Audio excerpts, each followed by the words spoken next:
With me in the studio is Mark Conroy. He is a blue badge London tourist guide, speaks several languages. He is a tour manager. He is an actor, a presenter, a writer, an after-dinner speaker, a continuity announcer. You are one busy, talented man. I get by. Hello everybody, my name is Mark and I want to welcome you to Greenwich.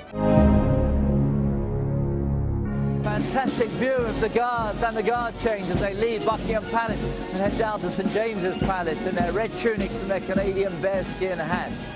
This is a magnificent spectacle. It's like a West End musical free of charge right in the heart of central London.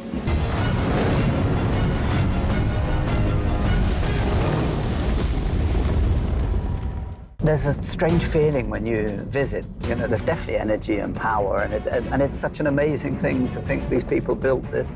I'm with Mark Conroy, a local historical expert who is as obsessed with this ancient stone monument as I am.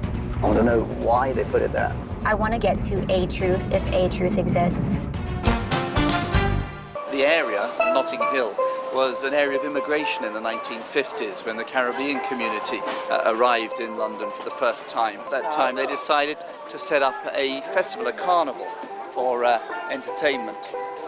And now it's become what is the second biggest carnival in the world, apart from Rio in Brazil, and that is the Notting Hill Carnival. And close to 2 million people attend the event every year, and it occurs during the August holiday weekend.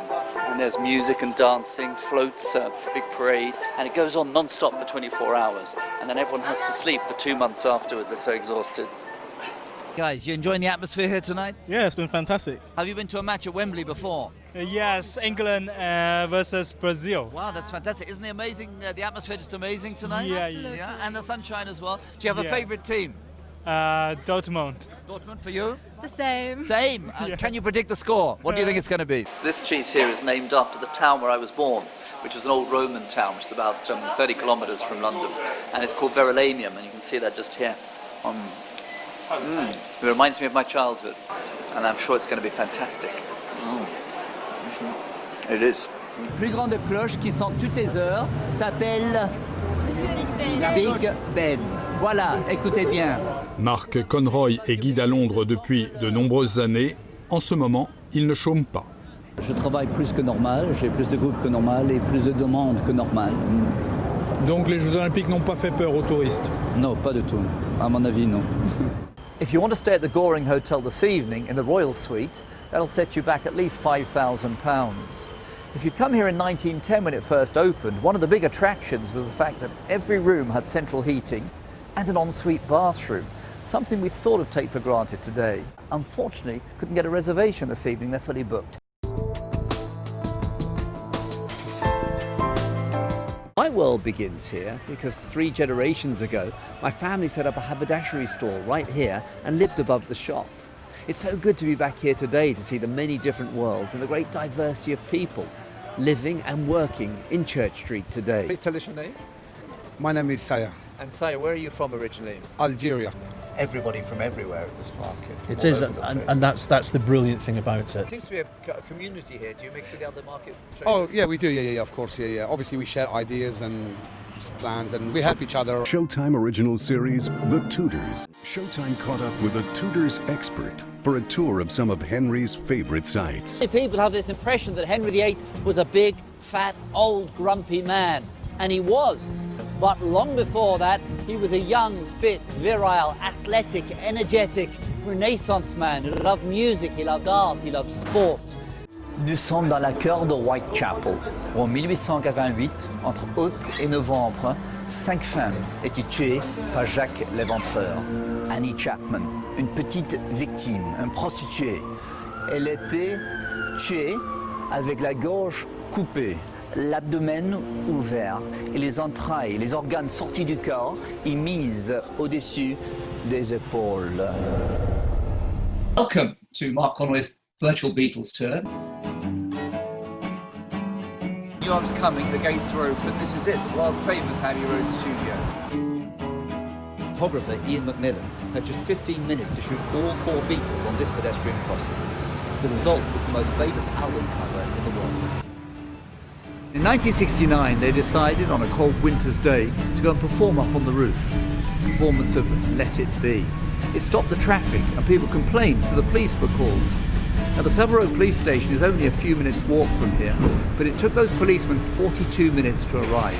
Quite clearly, they were Beatles fans. Let's start the tour. Where would we begin? Where do we meet? Well, what we do, we begin by taking people through the Queen's procession for the annual state opening of Parliament. So you actually go into the robing room where the Queen gets ready and puts on the crown. The royal robing room.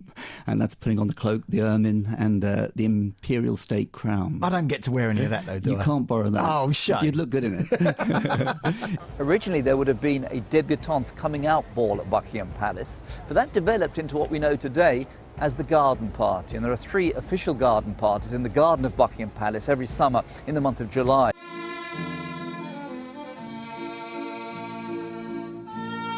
If you're looking for 221B Baker Street, today this is the place you'd come to.